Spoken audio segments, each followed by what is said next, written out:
Okay, I'm back. Cut off. Okay, so we're at the end here.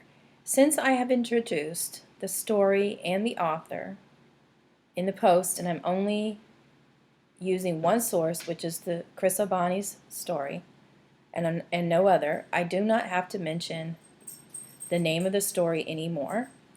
Okay, so the first time you use a source in anything you are writing, you give the author and what they wrote. Okay, so so now I need to answer the question: under what circumstances are we capable of succumbing to mob pressure? Okay, so you can use the language from the prompt, but you look back at the story and see, okay, you need to add sources and examples. Okay, so The Lottery by Chris Abani reveals how one person's life can be destroyed by mob justice in the eyes of a young boy who was forced to participate by his aunt. In the story, or let's see, the story reveals is a great, story reveals, states, argues, things like that. The story reveals that the story reveals through the aunt, that it is easy to succumb to mob pressure if you are looking for it, comma.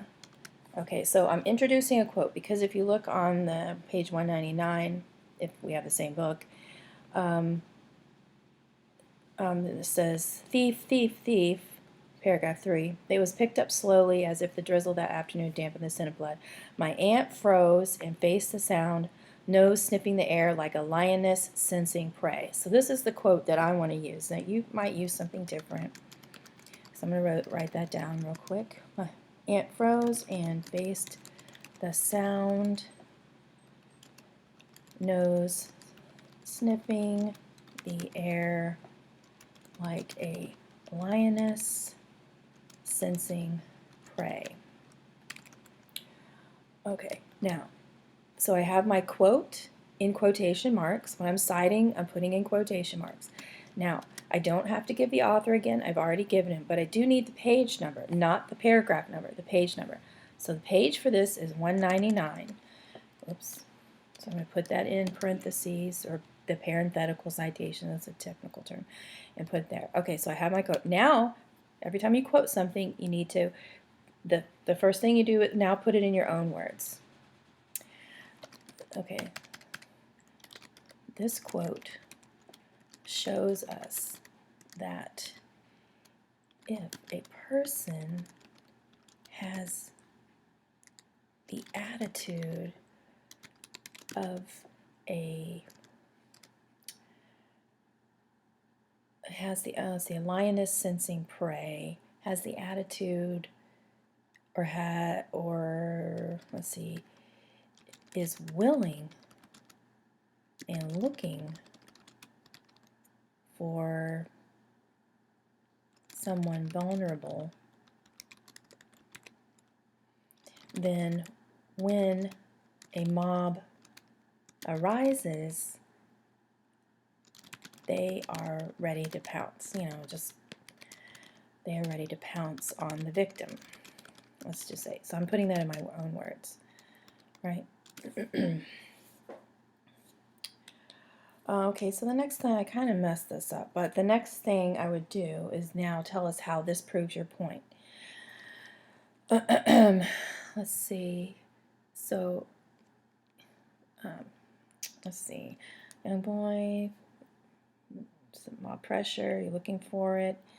Now the question was, are we capable of succumbing to mob pressure? We are capable. We are all capable of succumbing to mob pressure. Mob pressure, or mob justice, you want to kind of change up the words a little bit. Mob justice, if our attitude, if our attitude and our character always ready and willing to go along with the crowd. If we're not ready,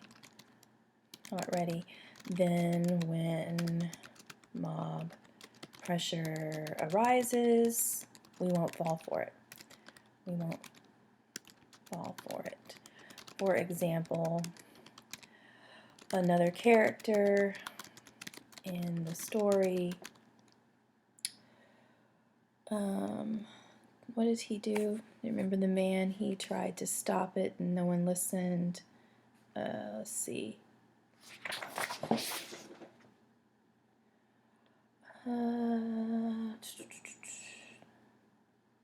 The soul elder stand up and called for tolerance. So, page 200.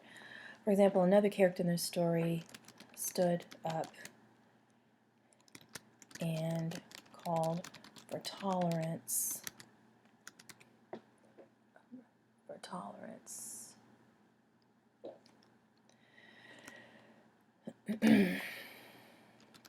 But he was ignored. Now, you notice I put a little bit of a quote in the center of the sentence. I don't follow it up with the page number until I get to the end of my sentence, which this is page 200 in my book. So then I put that there.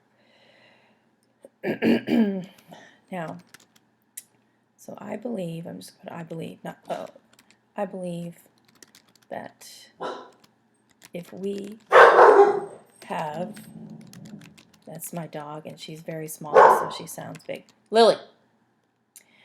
I believe that if we have developed our character and we have Jesus' compassion for people, even if we believe they did something wrong,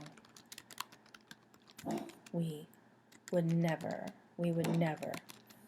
succumb to mob pressure. However, in the story, the old man does succumb. Is there another word for succumb? Does give in to peer pressure by sitting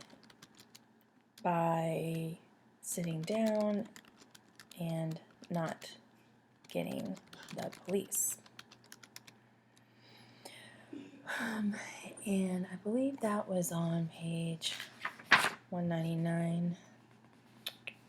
I can find it.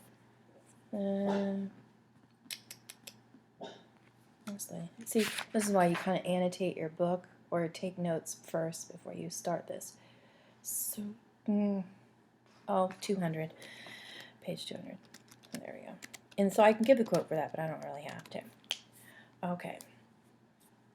So then we wanted to follow it up. So we reread it, go through it, and see what else I'm missing. You give a scripture.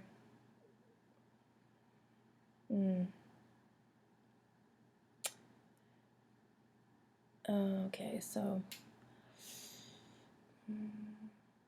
I need to follow it up with something maybe with the scripture of doing to others as you would have them doing to you, something. Not necessarily, you don't have to. It's just I need some kind of closing thing, but this is taking a while. I don't want to bore you guys. Okay, so then I would go back and I would reread it. Now you want to read it out loud or aloud. So you have to find your errors. That's how you do it. But notice with the MLA, so let's look at here. Again, we have the first time you use a source, you give the author and what they wrote. Each time you use a new source. Now, since it's only one source in this, anytime I use a quote or a paraphrase, like down here is a paraphrase or a summary of what happened, not in quotes. The page number is in parentheses after it. Here I have a quote, direct quote, parentheses with page number after it. Now, if you wanted to mention the author again, just because the author says or writes something, you could put the author writes blah blah blah, or if you use another source in the paper, so you use more than one, then you still have to give this the first time, but the second time, then you might, if you had more than one source that you're using, you could do this in the parenthetical citation, the parentheses. You could do that, or you could just mention, however, Abani